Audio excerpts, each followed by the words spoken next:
say to you, it is a Saturday, the second Saturday in August, August 9th here from Chico, California. We have a full moon, which goes over several days because it's continuously changing. So I do recommend watching the full moon. It'll be rising sometime after 8 p.m. tonight. I've watched it the last 2 nights. It's the best time you'll spend on Earth, is looking up into the night sky. The best time spent on Earth, that's a classification. You know, it's the beauty pageant contest. You have lots of best times on Earth. So what do we want to do here at this science channel to improve our time on Earth, to perhaps learn something? That's what scientists love to do. But really, there's more to it than just learning things, because then you just have a heap of knowledge. You go on to understanding. And from there, you use your understanding in your life to improve your life. Well, that's something that science can contribute to, is the happiness you have in this life. And then what? Then you die. So there's a lot more to the universe for you, or for me, or for anyone, than just your 70 to 80 years spent on Earth, more or less. There is what happens after you're dead. And if Richard Dawkins and the New Atheist Cartel is in any way right about death, then everything is worthless. You might as well become a murderer, because you're just going to die and it doesn't matter what you do.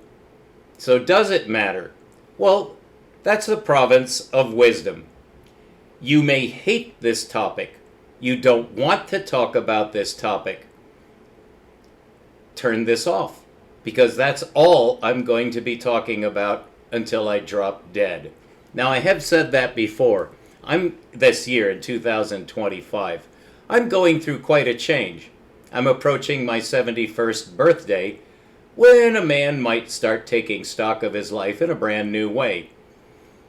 There are lots of jokes about what can happen on your deathbed, such as the Catholic priest comes in with a crucifix, has some holy water, maybe a cracker that is certainly the body of Christ, and you've been a murderer all your life. You've extorted money from people. You never gave a shit about humans, really, except to use them. And the priest comes up. You only have 5 minutes to live. You know, your life force is draining out of you. He gives you the sacrament. You say, well, I believe, and then you croak. So the Catholics go away happy, knowing that they saved your soul for Christ. I don't think anybody believes that anymore who has a grain of rational sense, or any kind of sense. So what are we talking about? We're talking about death? Whoa. Well, it is a scientific fact that you're going to die pretty much the same way as everybody else. Well, how do you know? Have you studied everybody else? Well, but you know reasonably that everybody dies. Actually, that is stated in the Southwest Semitic scripture, currently called the Holy Bible. That's a collection of books which is highly fluid. And the idea of canonicity of holy scriptures of any kind, the Bible or any other kind of holy scripture, that is the province of wisdom, to determine which books are reliable and for what. The correct side of life to concentrate on when you're absolutely serious, you're full grown, you're mature, your mind is turned on, you know all about the universe, or you know very little about the universe, that won't matter on your deathbed. What matters in the progress of time for a human consciousness is what happens after your term here on this planet is ended. Now, I am not going to start telling you stuff that you cannot accept. I actually don't really have anything to say on the afterlife except the obvious. Either you're going to be conscious after you're dead, however long that may take, and there is a theory of reincarnation also, or you're going to be like Richard Dawkins, a meaningless cipher in the endless history of the universe, if indeed it's endless. So these are considered to be very deep questions, All men have considered these to be deep questions since the beginning of time. Let's start there. Where is the beginning of time? If you've tuned in for the last couple of videos, you know that I have pointed out that if you're attempting to get your perspective, your orientation, in order to orient yourself from the past to the future, you're in between the past and the future at all times. I don't think anybody disagrees with that, although you never know these days, in science or out. But I believe that's a reasonable place to begin. We're always beginning. We're always beginners. We always will be beginners. I'm just saying that from my personal perspective now, which I believe is shared by all humans. You're in between the past and the present for now. So you do have to orient yourself in time as well as space. Where you are is much easier to decide, but when you are puts you in juxtaposition with the virtually endless past and the virtually endless future. Those are two forms of infinity, which is an imaginary concept because we cannot imagine it. We don't know how to think about infinity except in the sense of coming to a cliff and looking over the edge of the cliff and jumping off. Then you'll know about infinity to some new threshold, when it's too late to decide the outcome of your insight. I give that as a metaphor or perhaps a short parable. In order to arrange ourselves, you and I, you and me, to what we're going to talk about, which is exactly what? What is the goal of life? That's an open-ended question we'll just throw out there. But more specifically, what is the meaning of science? I believe you understand a lot enough to answer that question in some way. But I always caution hesitating before answering a trick question. The first thing you do when analyzing a question is to decide, first of all, if it's answerable, and then in what form, because the form of the question determines the form of the answer. So we're attempting to come up with a question to deal with perspective and orientation. Well, you could orient towards the past, that's a study of history. You could orient toward the future, which is a bit more difficult, is it not? Because you can find out facts from the past, although not complete information content, because it's in the past. You can't go back and check. Really, all we have in a certain context is not the past or the future. We only have the present moment.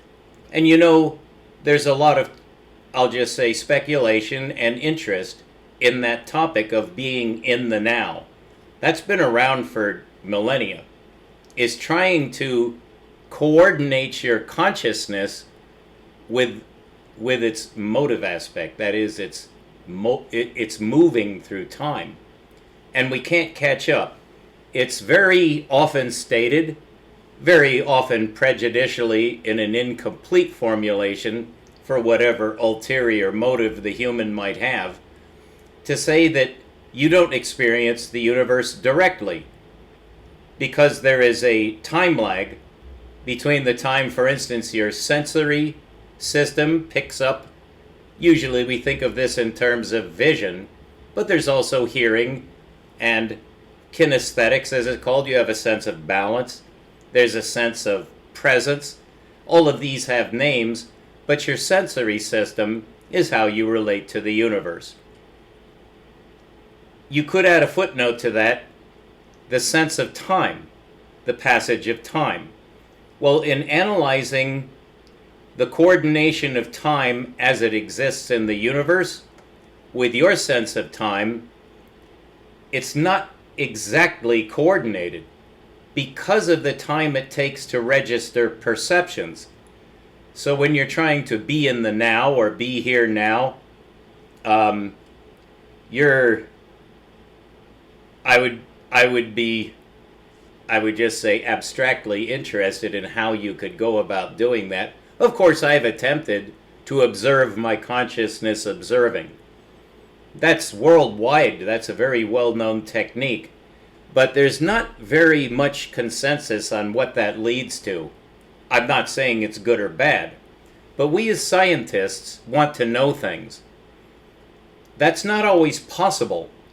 And the example of time lag is one example of how we're approximating things. Now, is there another side to that? Yes, it's called reality. And in the concept of reality, you're not focusing or including the time lag. It's just what it is, however long it takes. Whether you're, as Bernardo Kastrup says, you're looking at an instrument panel. You're not looking directly at reality. Well, I believe we've exhausted that subject, which actually leads nowhere. It's not a scientific point of view because you're certainly left out the most important part. Bernardo Kastrup is a spiritist. He's a spiritualist. He operates under a branch of philosophy. You could even say it has religious connotations because philosophy and religion overlap in several ways. But when we think of science, we think of binary logic. Something is either true or it's not. I challenge you, maybe not at this moment, but it's food for thought, just what exactly can be known exactly in a binary on-off sense. A much better and much more useful and much more valid perspective on the universe is not binary. It's not yes or no. It's not true or false, because it's hardly ever one or the other. In circuit logic, you can have a binary system because of the flow of electrons through a circuit, which can be turned off and on. And I'm sure you know about that, certainly in a general sense you do. You may know a lot more about it than you cared to know, but there's also a time lag there, and that is part of the quantum mechanical perspective. It looks instantaneous so that there's an on state and an off state. Certainly is useful, or you would not be viewing the screen that you're viewing. That's all based on binary logic at the circuit level. All right, so when we're talking about reality, we're simply observing a fact of consciousness. Consciousness and reality are not on-off. It's not this and that. Consciousness and reality form one concept. It's a dualism. There's several uses of the word duality, but it's not binary, because you cannot define reality without including consciousness, and you cannot define consciousness without reality. It's very similar to electromagnetism in the structural sense, that electricity never occurs without magnetism. That's a fact. And magnetism is always associated with its counterpart, electroforce.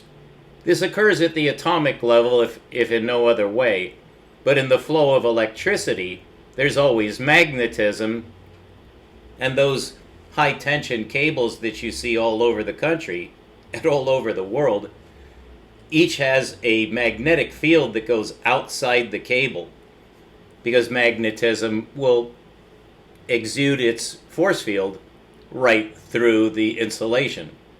Magnetism is no respecter in that sense, although there's a lot more to it. Well, that's called science.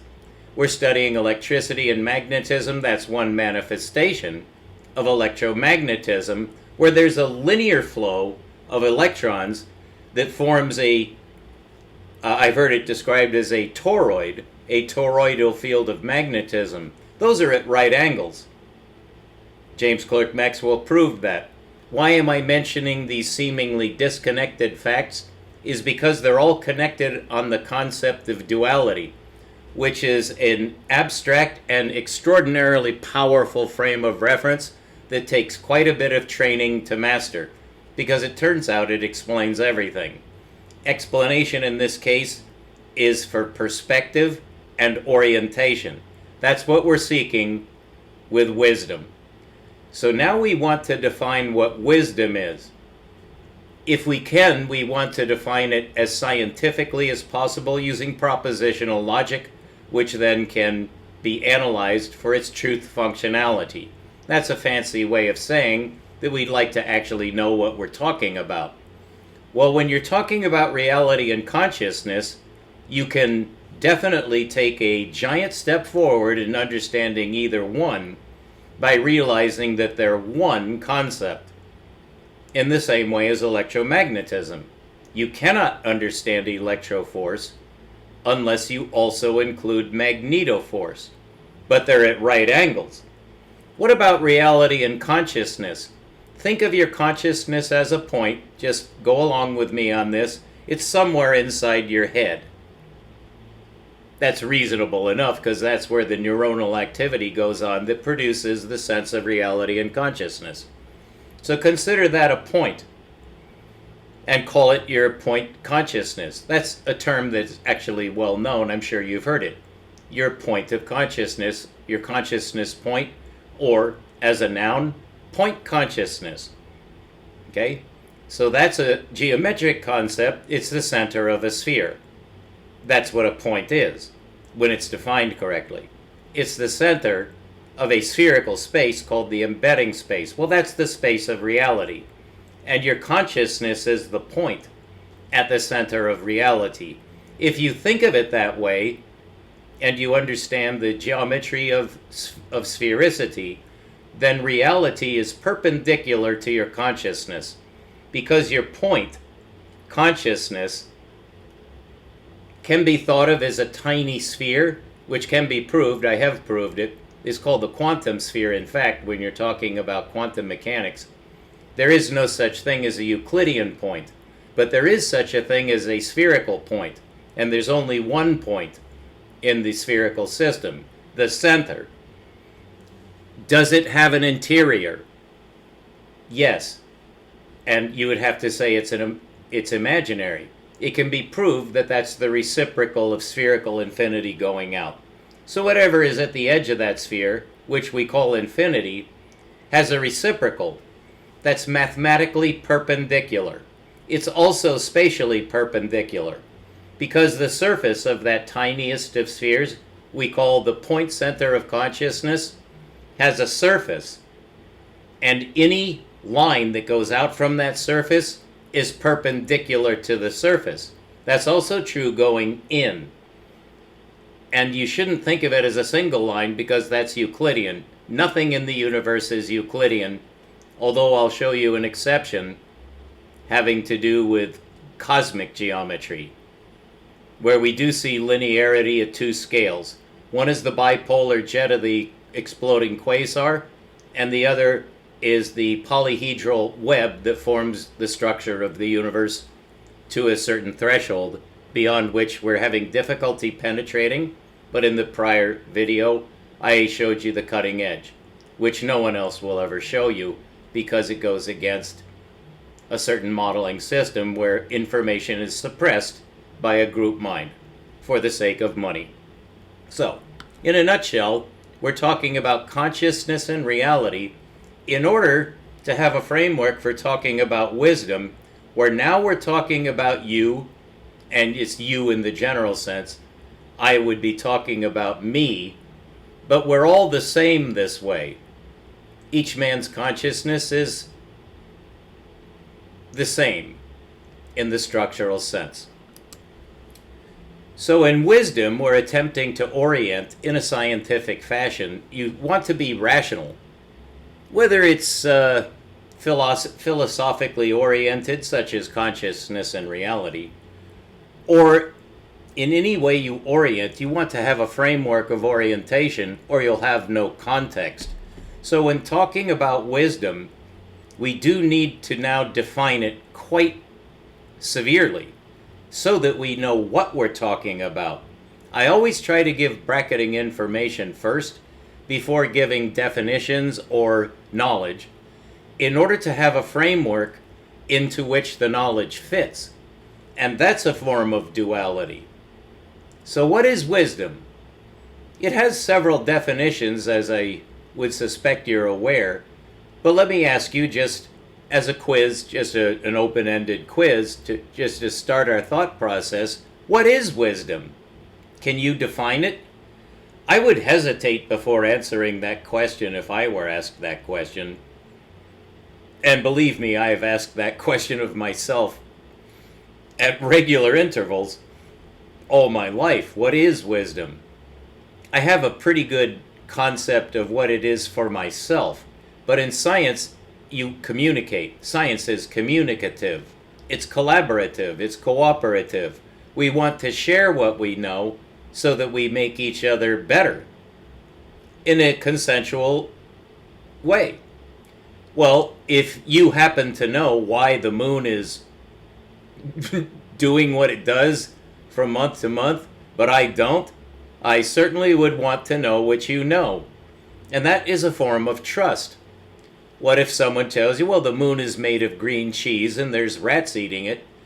And so that's, the solar eclipse, or actually either eclipse, the lunar or solar eclipse, in primitive cultures was explained as a dragon eating it. Well, that's called a myth, which is not a lie. It's not intended to be a lie. It's a metaphor. And we have a lot of metaphors in religion, for instance, very often called parables. For instance, you may know a parable or two from the Bible, whether you like the Bible or not, or the people who spoke in parables, which, referring to Yeshua in this case, the parable of the treasure in the open field, which I think is one of the most amazingly wise things ever said. But it's a metaphor and you have to penetrate it. Well, that means it's up to you, and so that's not strict binary logic. It's your opinion. Well, a lot of things in life are opinion-based. You have an opinion on all kinds of things, which you can't necessarily prove.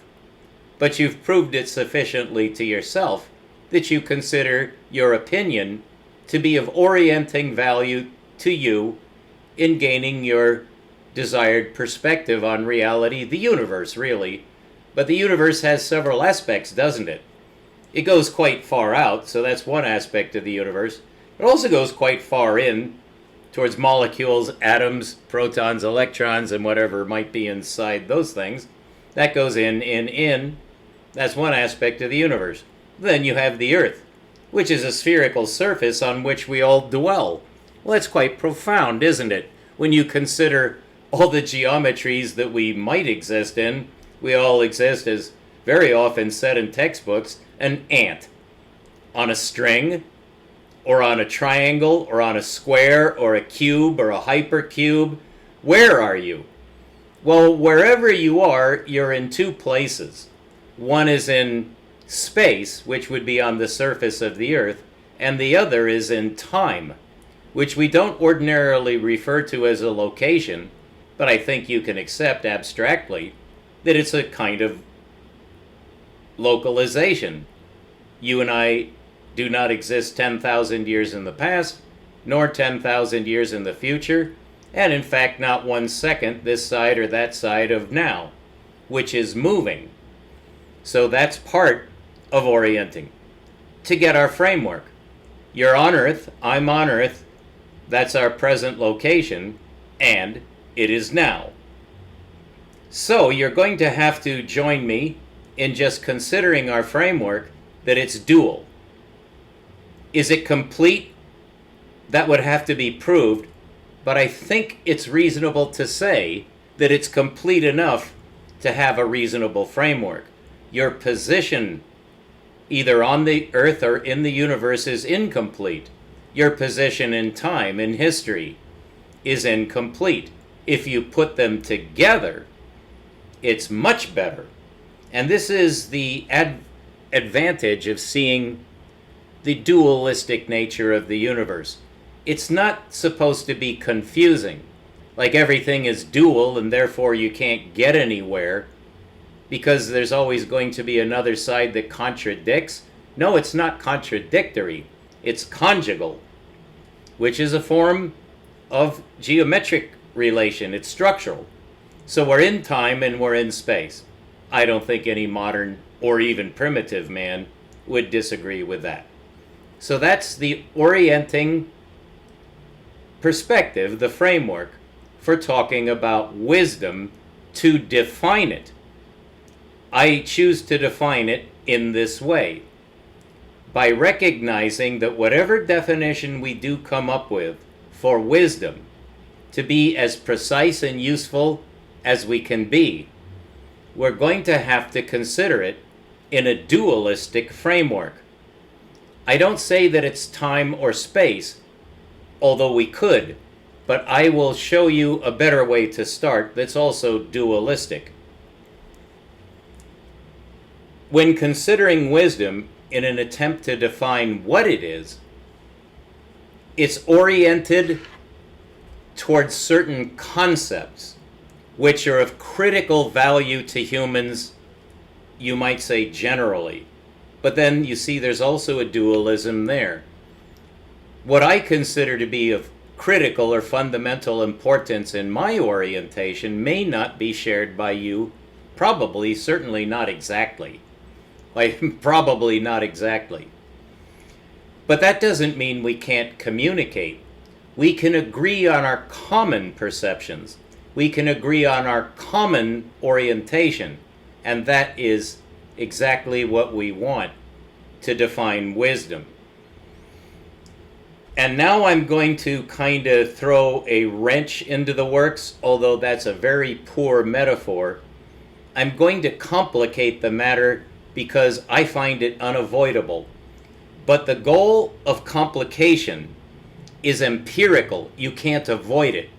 But there's a goal in recognizing complication. You want to figure out what makes it complicated. And if you can do so, you can reduce complication, which is kind of random. But if you can reduce the complications to recognizable structure, you've achieved an advance in your ability to understand by converting complication to complexity. And complexity is a structural concept. Complication is a destructured concept. It confuses us. It is not good to be confused or involved in complications. That's the general thrust of the meaning of the word complication. It's quite different from complexity, which is a structure that requires more than just one sentence or even paragraph, perhaps, to explain what you mean by the complexity.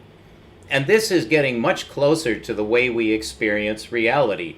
In any sense of the experience of reality, it's complex. You know, from your usage of your own mind, that you can change your mind from one mode to another instantly. One moment you're thinking about your math problem, and the next moment you're thinking about playing your video game that night. That was a conscious decision at some level, but then it's also kind of vague on how that happens. I've always been fascinated with the concept of memory recall. And I just want to interject something I think is helpful here. Have you ever experienced the sudden recollection of being somewhere in the past, perhaps as a very young person, that you suddenly are there again in your mind and you remember, but then you realize that ever since that actually happened, you had never thought of it for years. And now you're thinking of it again. Why did you choose that memory? Was it chosen in a conscious sense? Well, this is quite mysterious. And there's a certain mystery to life and reality. There's a mystery to consciousness. You could say there's a mystery underlying everything. Now we're starting to actually talk in the language of wisdom. Mystery? That's kind of tantalizing. Everyone likes to solve a mystery. There's a suspense, there's a feeling of happiness in solving a mystery, because we're problem solvers. There's a good reason why we're problem solvers. we have some problems to solve. And there is a very good introduction to the province of wisdom. It's to solve mysterious problems that are dominant.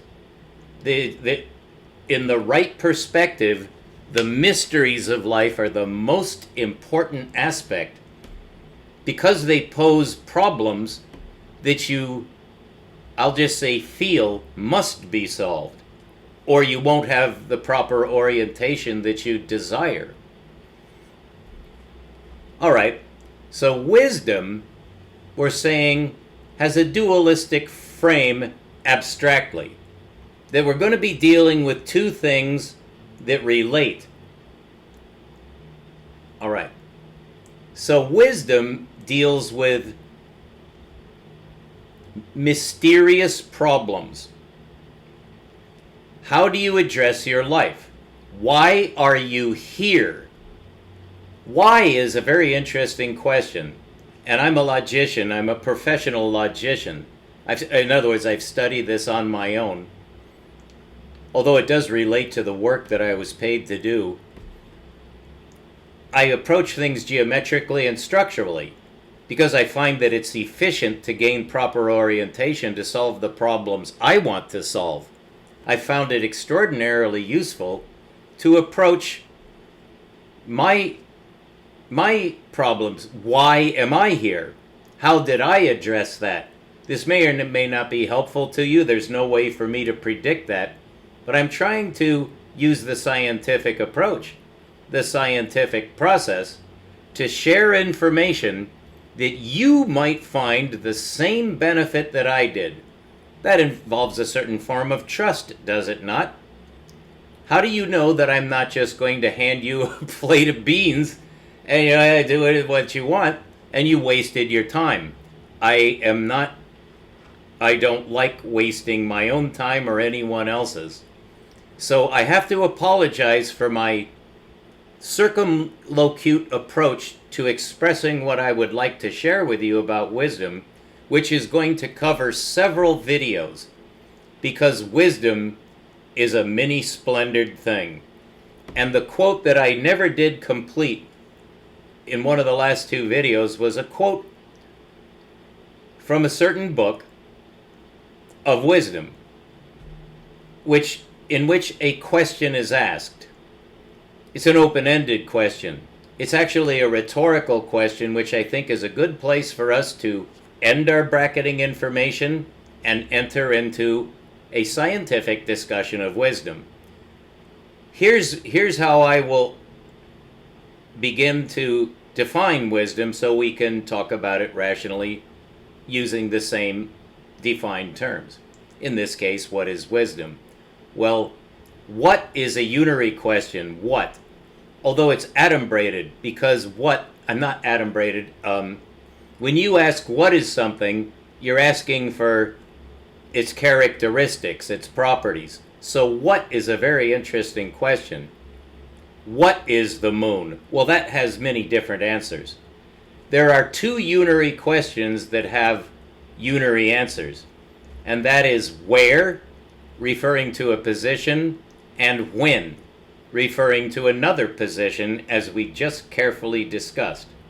One is a position in space, the other is a position in time. You may object to the word position there. You're not alone. But that is the word we'll use for now because we have no word for a position in time. So we're just going to say position in time. All right. So the question, what is wisdom, I would like to rephrase to put the question in the best form to address the phenomenon, which is an abstraction of the human mind. Not what is wisdom, but the question that I'm quoting from the ancient book of Job, which Americans pronounce Job because J is an English letter that doesn't occur in any other language, but J is known to be developed from I. That's why Jehovah has a J in it, but very often you'll see it spelled with an I.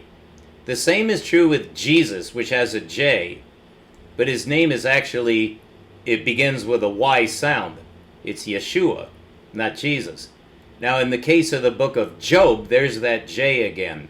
Anytime you see a J from, in this case, a Semitic root, it's not a J. It's a Y. And so the correct pronunciation, according to the original language, is not Job, because that's using a specifically English sound, which does not exist in the Semitic languages. It's always Y, due to the development of English. So the right pronunciation for that ancient book is not, the best pronunciation is not Job, that's the anglicized version of the pronunciation.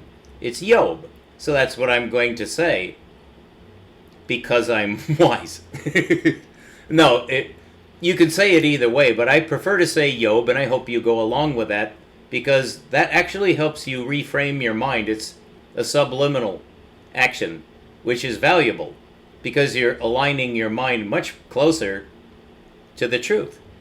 It's a subtle and perhaps you could say minor point. But I will say Job, because that's correct. It's more correct. It's more accurate. So the book of Job has the question that we want. And it's not what is wisdom. It's a where question. Where is wisdom to be found? That's a rhetorical question.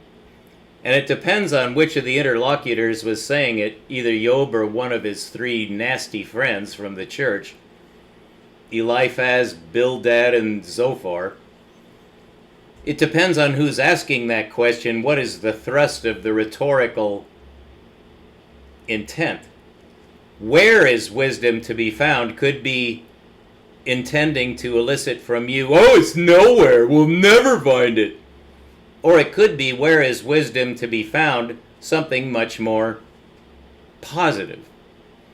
So I won't tell you who said this, that is, who asked this rhetorical question in the ancient book of Job, but I think you can guess what it is.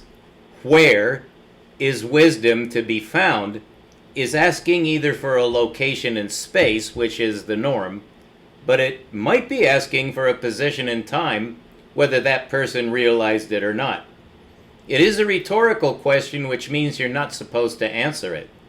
You're supposed to grok on it. So it's supposed to mystify you, either positively or negatively or neither. It's much better to take a neutral position until you understand what's going on. Am I trying to trick you? No. I'm quoting from an ancient book. So how would you answer that question if you thought it could be answered? Where is wisdom to be found? Well, Yeshua had a very interesting parable that actually answers it. And you're not forced to accept this. I'm merely giving us perspective so that we have something to consider at all, because we have no definition of wisdom yet. So I'm saying that this rhetorical question is a well-formed question in its province, in its context. Where is wisdom to be found is a provocative question. Maybe you shouldn't answer, maybe you cannot answer, maybe you should answer, maybe you're certain of the answer, but that's not what the question is intended to elicit. It's open-ended. And that's something that comes up very frequently in wisdom, is that's our form of address. We're trying to address questions that are just like that. Where is wisdom to be found is very much like asking, why am I here? They're two different questions, but they have a similar structure. So the parable that Yeshua is known to have taught, because it's written down by at least two of the the journalists, who attempted to convey, it's come down to us as the four gospel books, John, Luke, Mark, and Matthew. I believe I got those names right. But those are four aspects on part of Yeshua's teaching ministry where it's reported that he gave this parable. which is called the parable of the treasure in the field. And so this is actually a riddle. And believe it or not, it was prophesied that he would speak in riddles and parables, which are somewhat related. But a parable is an extended metaphor, which means a metaphor is a comparison where something is put for something else. A goat is not meant to be a goat if it's used metaphorically of someone who's not a sheep. So that's a metaphor. But a parable is an extended metaphor. So here is, for your dancing and dining pleasure, the parable of the treasure in the open field, which I will paraphrase necessarily. I could have the text over here for you to see, but I don't see any point in that. So, well, I'm too lazy, let's put it that way. I might later, but not now. Not in this presentation. So the parable of the treasure in the open field is on this wise. Is on this wise. A very interesting expression. There was a treasure that was hidden in an open field. Now you may go supercilious, which means raise your eyebrows in like concern. What in the world? In an open field, there's nowhere to hide a treasure. That's actually the answer, but let's go on with the parable. There was a treasure hidden in an open field. You could look up that parable and find out how the rest of it is simply to support that opening statement. And that's a secret for solving some riddles. You listen for the opening statement, which will have the answer. That's a technique which doesn't always work. It's like a card trick. It's a trick of insight. If you know it, you can apply it, and sometimes it's helpful. It's more like card reading. Well, anyway, I love to tell stories, but we're already involved in one story. Let's not tell stories about stories. So what does it mean that there is a treasure hidden in an open field where, by definition, there's nowhere to hide it?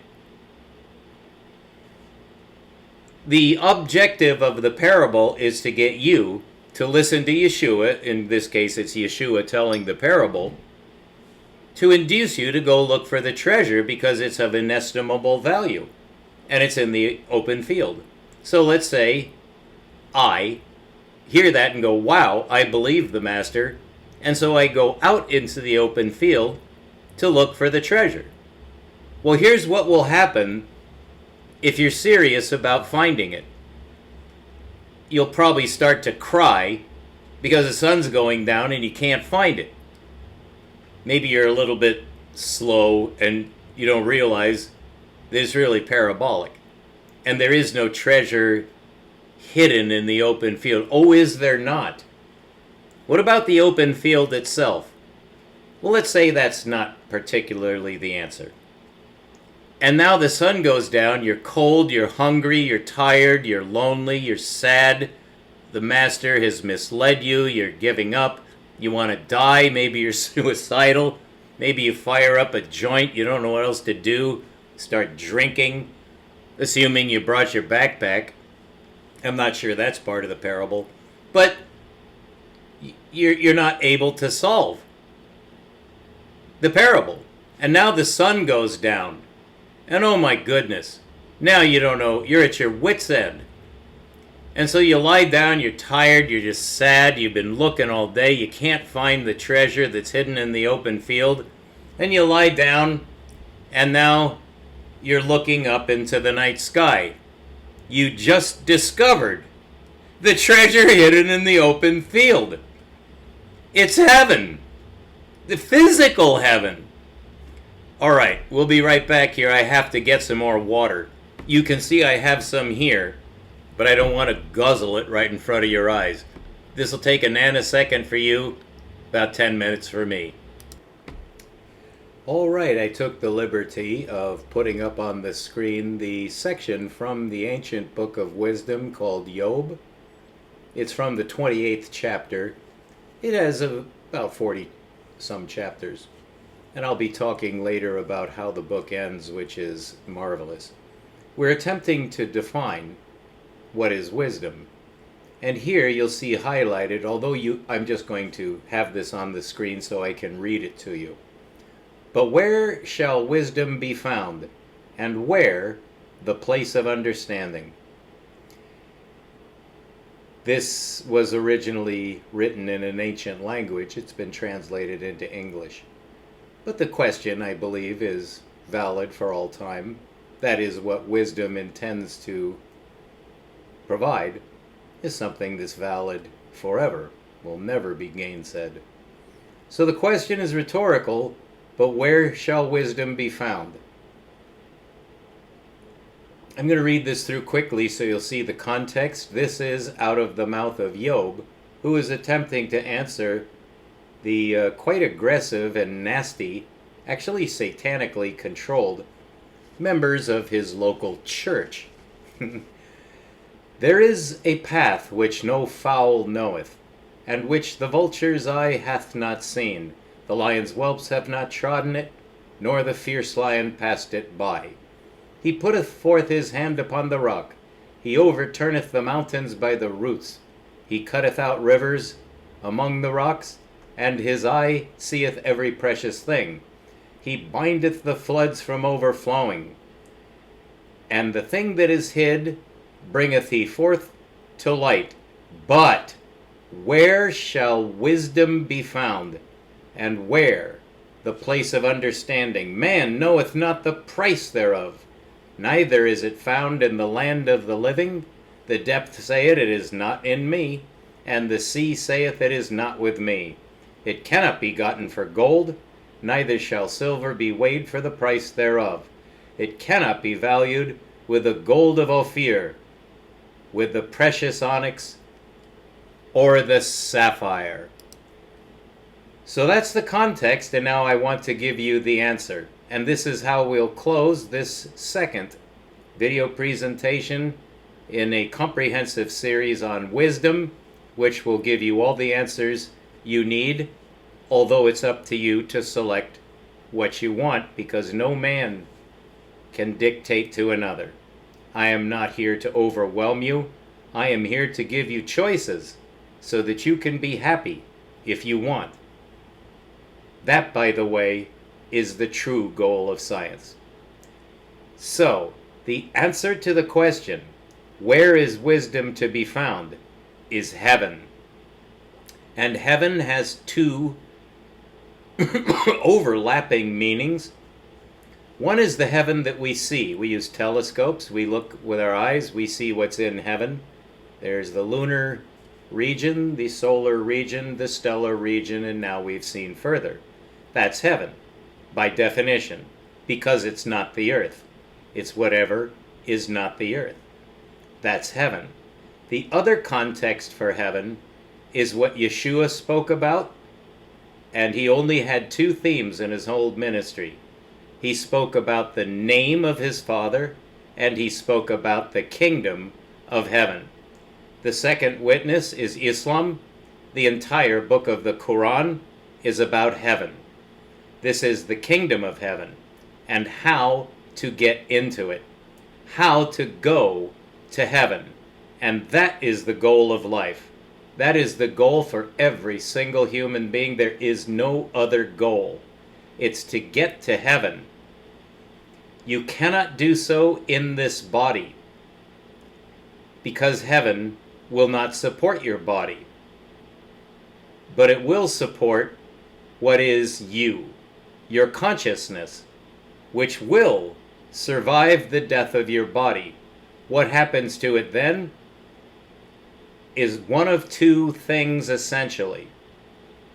And this is spoken of by Yeshua, all the Israeli prophets, the Zoroastrians, anybody who came before the Semitic revelators, the prophets.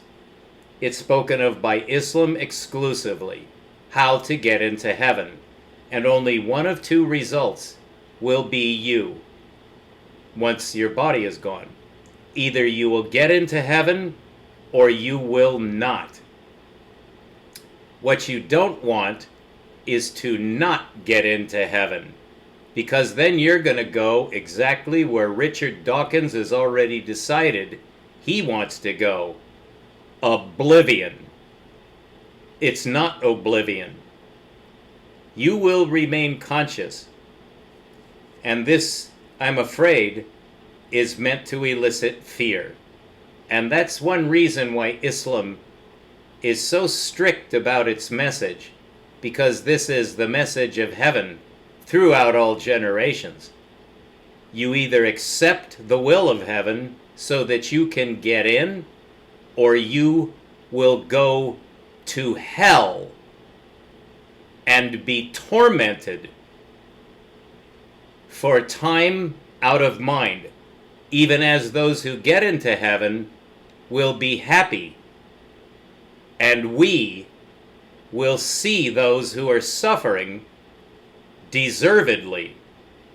Because if you cannot accept heaven, which is the source of your origin, and we'll go into that, that's part of wisdom, which can be proved by science. That's what I do. But you're either going to heaven when your body is gone, or you're going to hell. And that has been the message for the last 6,000 years at least in every religion. And all of that can be proved with strict logic. And if you don't accept that, you're going to hell. I am required to say that because I work under my master. Blessed be his name. The Islam people would say, peace be upon him, referring to Yeshua, the arche of the prophets, and a unique man. Islam has not quite fully understood yet, although I believe that they do understand who Yeshua actually is. They don't like to say, blessed be his name, except for Yeshua's father. Yeshua agrees with that. Why do you call me good? There is only one good. And he meant his father. And the Islam people respect Yeshua the way Yeshua presented himself in his ministry to all men, which was in Israel under Roman rule at the time. So Islam is the only true Christian religion. Only Islam understands the mission of Yeshua. But I, because I have knowledge that goes beyond theirs, because I've read Apocalypse, which they don't recognize fully. Blessed be his name. Not equal with his father, because he never made himself equal with his father. In fact, he was accused of doing just that by his enemies. No, he didn't. He's his father's son, and he was human. He proved it the only way he could. And I think you know that story. And that ends our second video on wisdom. From this moment forward, I will be teaching you about the way of heaven, the will of heaven, heaven. Because that is the goal of wisdom, to get to heaven.